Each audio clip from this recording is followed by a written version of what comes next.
Hey friends, welcome to today's podcast. So today I want to talk about doing an intimacy fast after betrayal.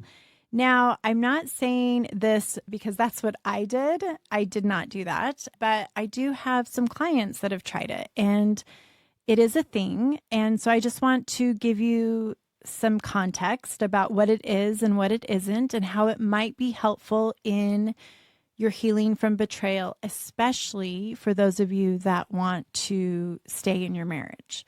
And first of all, I'm just going to tell you what it is.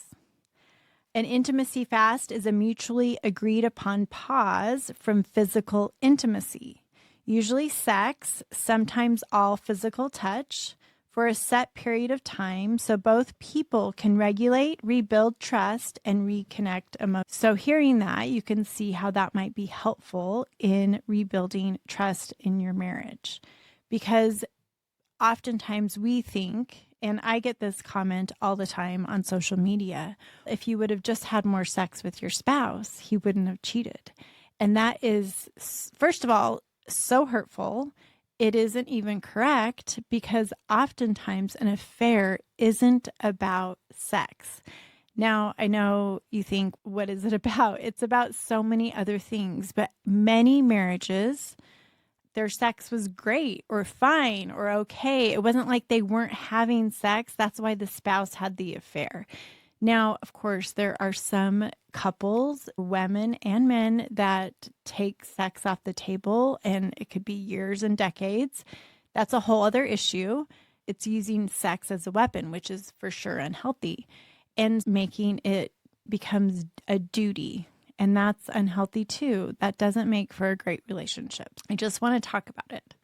What if one of the most healing things you could do after betrayal is to stop having sex for a while?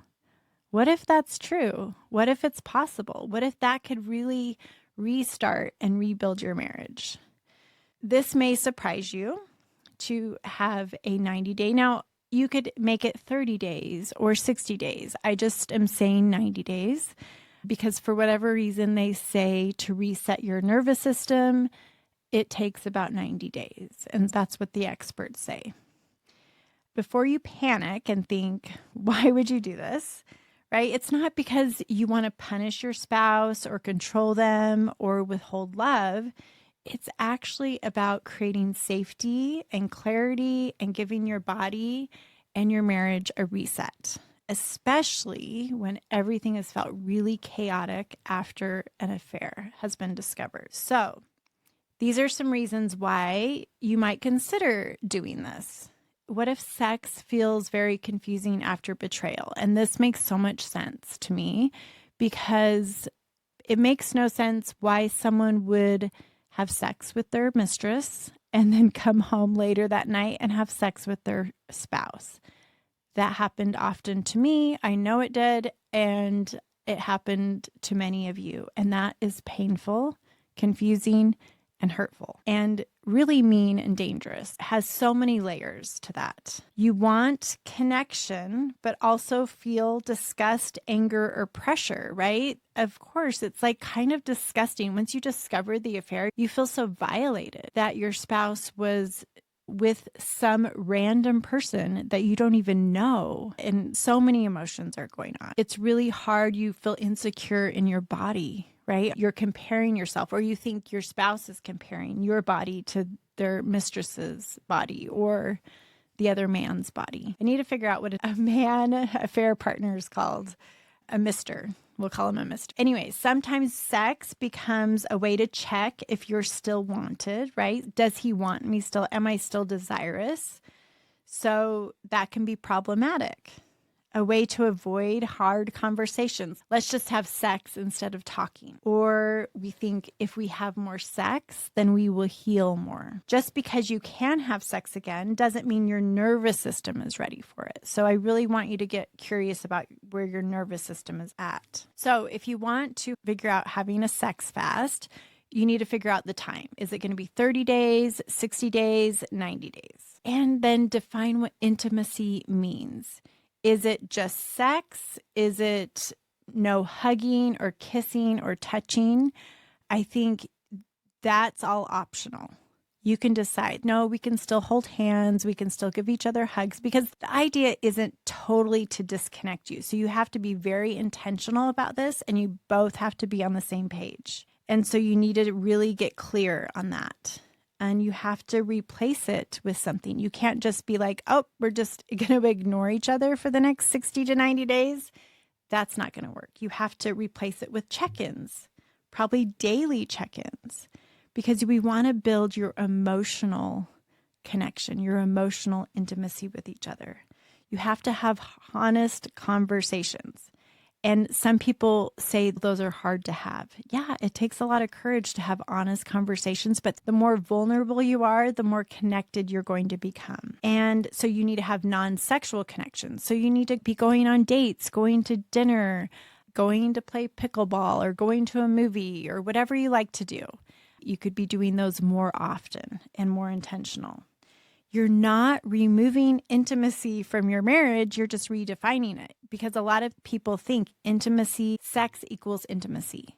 That is a component of it, but there is so much more to having an intimate marriage and intimate relationship than the actual act of having sex. Some pros of experiencing this is to reset your nervous system. If your body doesn't feel safe, intimacy will never feel very good, right? If you're just doing it out of duty and you're disconnected in your thoughts and you're just doing the act, it's not going to go well. It's not going to be a good experience for either couple. And so it could help really reset your nervous system, and it removes pressure, right? Until you can do some more healing. Both of you figure out, why did I do this? What does this mean? You could do healing while you're doing this fast, and learn how to regulate your nervous system, even understand what that even means. That's why having a coach is helpful, because you can learn all these tools so you can do this simultaneously as you're doing your fast. You separate sex from validation. So many people, especially men, but I'm going to say women too, we use it to validate. Does he love me? Do they want me? Are they still with their affair partner? Because in our minds, at least in mine, I'm thinking, how could anyone go have sex with one person and tell them they love them and they think they're amazing, and then turn around a few hours later? Unfortunately, that happens. That happened to me. But generally speaking, like, I personally know I could not do that. But there are people in this world that not a problem. They can totally do that. And so we stop using it as a way to validate, to see if our spouse loves us, and not using it to make us feel better. Because so many people, I'm going to say, use it as a buffer, right? Or a way to release anxiety or anger or whatever they're feeling. They use that instead of actually processing their emotions. We're not using it to say, okay, everything's okay because we're still having sex with each other. People that have a bad marriage just don't have sex with each other. That's just a lie that we're telling ourselves. And then we have the opportunity to build more emotional connection. If we're having to take sex off the table for a minute, we have to start talking to each other. And maybe we haven't done that for a long time, and sharing our feelings, which I know sounds scary for some of you. It slows down reactive decisions. It helps you get out of survival mode and into your CEO part of your brain, your prefrontal cortex, right? Our survival brain says, just go have sex and you're going to feel better. You're going to survive. It thinks you're going to die. I'm just telling you, you're not going to die. I promise. No one has died from lack of sex or from going on a 90-day fast. You might die if you stopped eating, but you're not going to die if you stop having sex. I promise. You're not so impulsive in your behavior.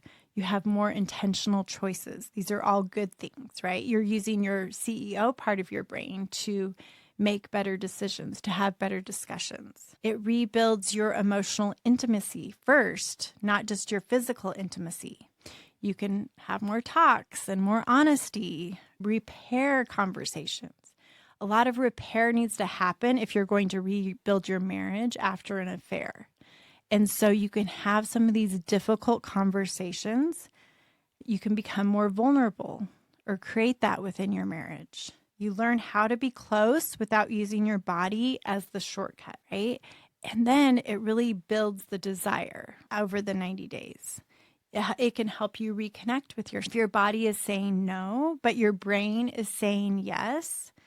That is a sign that you might want to try a reset or a fast. And you can discover things like, what do you actually want and what feels safe to me, right? Maybe your spouse doesn't feel safe to you, right? But you might not have ever considered it because you just try to please them. And you're like, I'll just have sex more. So then maybe they won't have an affair again. Maybe they won't cheat. But that's just a lie that your brain is telling you. Some cons. Okay, we talked about the pros. Now we're going to talk about the cons. It can be misused as punishment. If this becomes you don't deserve me energy, it's going to backfire. And there are women, I'm sure there's men, but I would say women do this, use sex as a punishment. That's not a fact. That's something different, and it's cruel.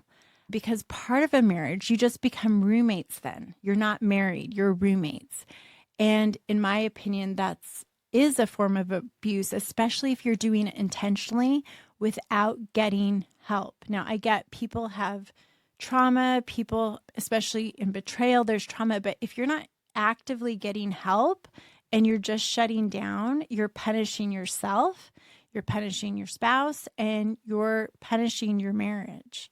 And that isn't helpful either. That's just going to hurt you. Sometimes avoidance is disguised as healing, right? Oh, I'm just healing. I can't touch you. You can't touch me. We're just healing, but you're not really healing.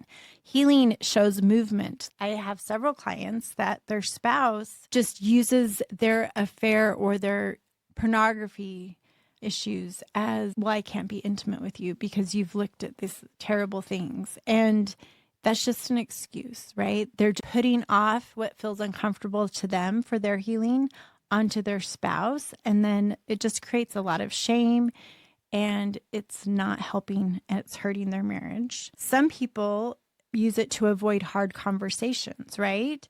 They don't want to be vulnerable. They don't want to repair. And so instead they just say, we're going to fast, but then we're just going to take everything off the table. That is not what this is for. If you're not intentional, create more distance, but you have to still do the work. It's not the opportunity to go sleep in separate bedrooms although that may be part of it, if that's the agreement that you go with, is say, we're going to sleep in separate beds for 90 days. Okay, but you have to be intentional with everything else. So it's more of, you're going to be much more connected, just not sexually. Otherwise, you're going to end up as roommates. That's not good either. That's not going to rebuild your marriage. You might as well get divorced if you're going to be roommates. One partner may feel rejected. So you have to be really clear and you have to be really open if you're feeling these feelings. You might need to reassure your partner, especially the person that had the affair. You're going to need to do extra reassurance. And if that annoys you, then it might not be a good call. You might not want to do this. And just know this isn't the magic pill that's going to heal your relationship. But what happens during the fast is actually the healing, all that emotional connection, the vulnerability, the repair. That's what's going to heal your marriage. This is going to just be the thing that helps you get to that point. So who is this for and who is this not for? It might be helpful if you feel triggered or disconnected during sex. So really pay attention. If it's very triggering for you, this might be something you want to consider.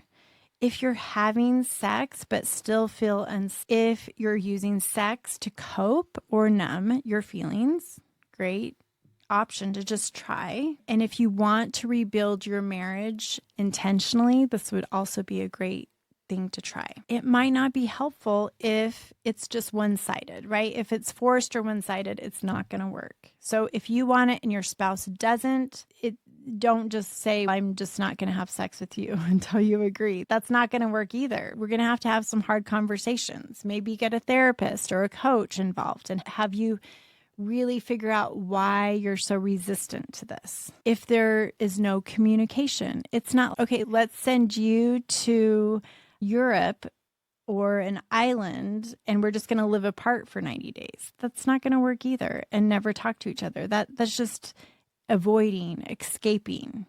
That's not the point of it. If it's being used to control or punish, it's not good either.